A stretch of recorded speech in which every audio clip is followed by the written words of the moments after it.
Megalodon.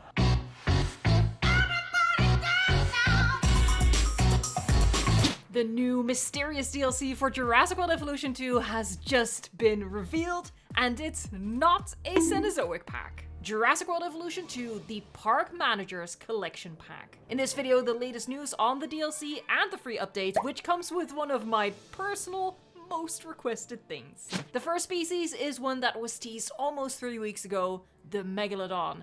And let's not get distracted by the kelp yet. Not yet, we'll do that later. As was to be expected, the Megalodon does resemble a great white shark, but it's definitely not just a big great white. They did redesign it to make it look different, giving it a much more stout head, and while it has the famous counter shading of the great white, they've added an amazing pattern on top of it, which at first you might think are just dots, but there's thick tiger-like striping on the body as well, and the white of the belly marking the dark upper body in places. One of the screenshots for the Megalodon reveals that there will be shark-on-shark cannibalism happening in our lagoons, and I think we would have all been very disappointed if that hadn't been the case. I'm really curious to see how this animation will play out. So far, we have 3 species eating from the shark feeder, and they've all been unique and spectacular, so I can't wait to see what they've come up with for the Megalodon. Comparing it to the shark from the feeder also allows us to better estimate the massive size of the Megalodon. I've tried my best to line it up with an in-game shot of the Mosasaurus going for the shark feeder, but I think the perspective is still messing with the comparison. Of course, as always, I will be doing a full early access showcase of all 4 species with the best animations and all of their skins, so if you want to see Mosasaurus versus Megalodon a little early, hit the subscribe and turn on notifications so you'll know exactly what this DLC is all about. The second species in the pack is the most puzzling one, the Thanatos Dracon. Puzzling because the other 3 species, including Megalodon, make this pack feel like a fan favorites pack, just with a different name. But I have legitimately never seen anybody say,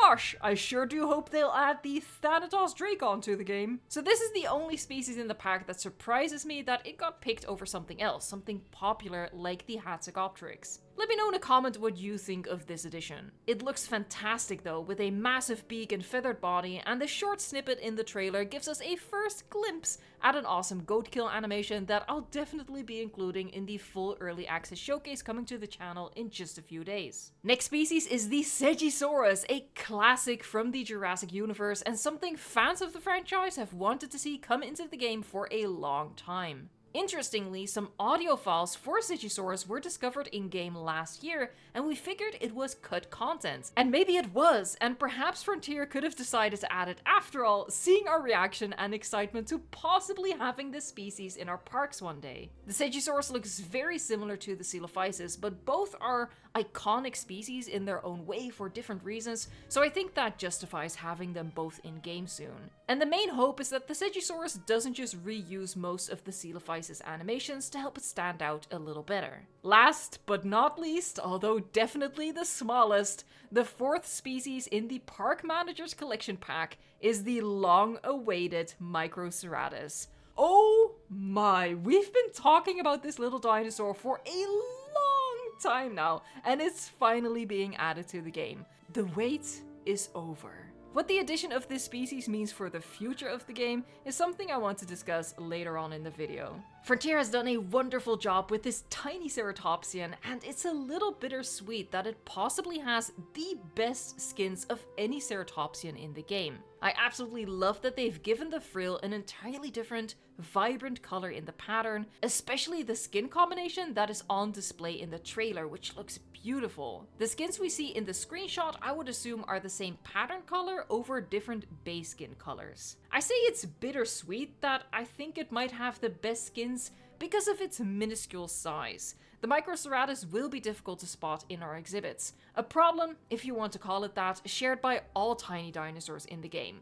You really have to zoom in on them to appreciate them. For example, when they do what looks to be an adorable little meerkat-inspired animation where they rear themselves upright to eye their surroundings, complete with a little belly scratch. The pack also comes with a little surprise, an extra skin for one of the existing species in-game. The The Park Manager's Collection Pack adds Little Edie from Camp Cretaceous. This skin was inexplicably missing from the Camp Cretaceous pack from 2022, and now they've decided to randomly put it in here. There's no screenshot for it yet, but you know, it'll look like Little Edie. Now that we've covered all of the new species, the Megalodon, the Thanatos Dracon, the Sigisaurus, and the Microceratus, as well as the Little Edie skin, you can see what I mean. It's kind of a fan favorites pack in spirit, which was one of the popular predictions going around. It gives us some of the most requested species, and Thanatos Dracon for some reason. It's a very varied pack as well, including both a flyer and an aquatic, and for land animals we get both a carnivore and a herbivore.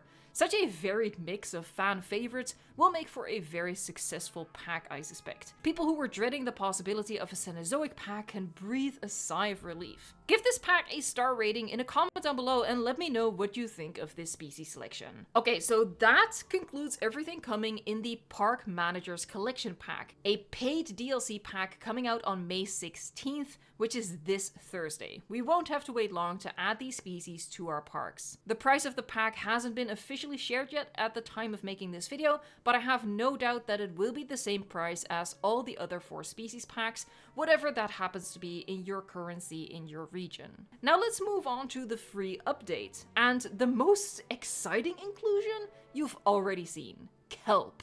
Finally. After 2.5 years of seeing the Mosasaurus swim through kelp every single time we booted up our game, we can finally actually add kelp to our lagoons. As per the information in Frontier's email that they sent out to us content creators, we will get 3 different kelp decorations. So it's not a new underwater foliage brush, but individually placeable pieces. And the 3 pieces will vary in the number of kelp plants, their density, and maybe even their height. We can see from the trailer that they are quite tall next to the viewing dome, and it looks absolutely gorgeous. Lagoons will always be a bit of a neglected child in the game, and kelp isn't going to fix everything, but it does make a huge difference, and I'm really excited to be adding kelp forest to every single one of my lagoons from now on, starting with my all lagoon park build. The second most exciting thing in the free update is something I have personally been asking for a while. I included it most recently in my video about upgrades Jurassic World Evolution 2 needs before it ends, which might be eerie foreshadowing. And please, I'd sell a kidney for this lagoon light to be placeable outside of the lagoons. Frontier, thank you. Oh my god, thank you so much.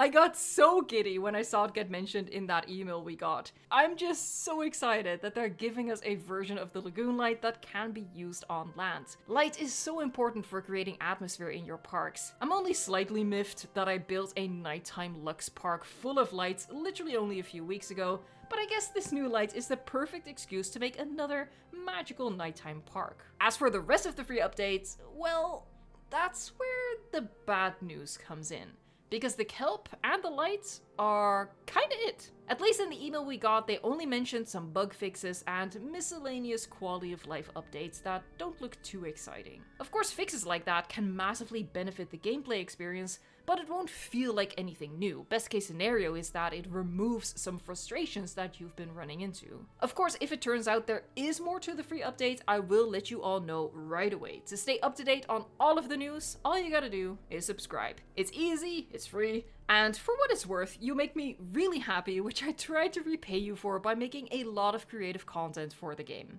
What does all of this mean for the future of Jurassic World Evolution 2? Unfortunately, this feels like a farewell DLC to me, especially when you take into account that last week the news broke that Jurassic World Evolution 3 is coming sometime between June 2025 and the end of May 2026, but most likely sometime close to the release of the next movie in July 2025.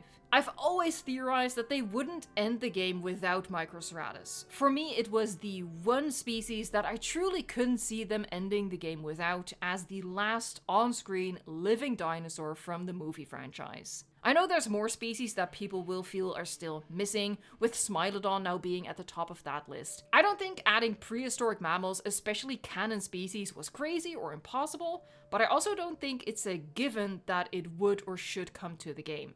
Smilodon still being missing doesn't convince me that this isn't the end. In my video where I talked about the alternative possibilities to a Cenozoic pack, I said, and it could be taken as a nice gesture to end the game on a pack that is very much focused on fan requests.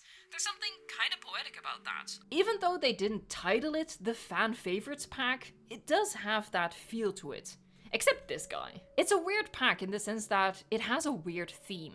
The Park Manager's Collection Pack. It feels like ending the game on a pack that fulfills some of our absolute biggest, but also randomly thrown together requests. Not to mention the free update, which, although it gives us 2 great things, is very minimal. Nothing compared to the big free updates we used to get before the Hybrids pack. This tastes like the last few crumbs, to me at least. I'm not trying to be doomsday here, but I think it's what we're all thinking, so it's worth touching on. Let me know in a comment what you think. For now though, let's just be hyped about what is still coming to our game. I hope you'll be back for the full showcase. For now, you might want to check out my high security hybrid research facility build using the species from the previous pack, and you can count on me doing many creative builds for the upcoming new species soon as well.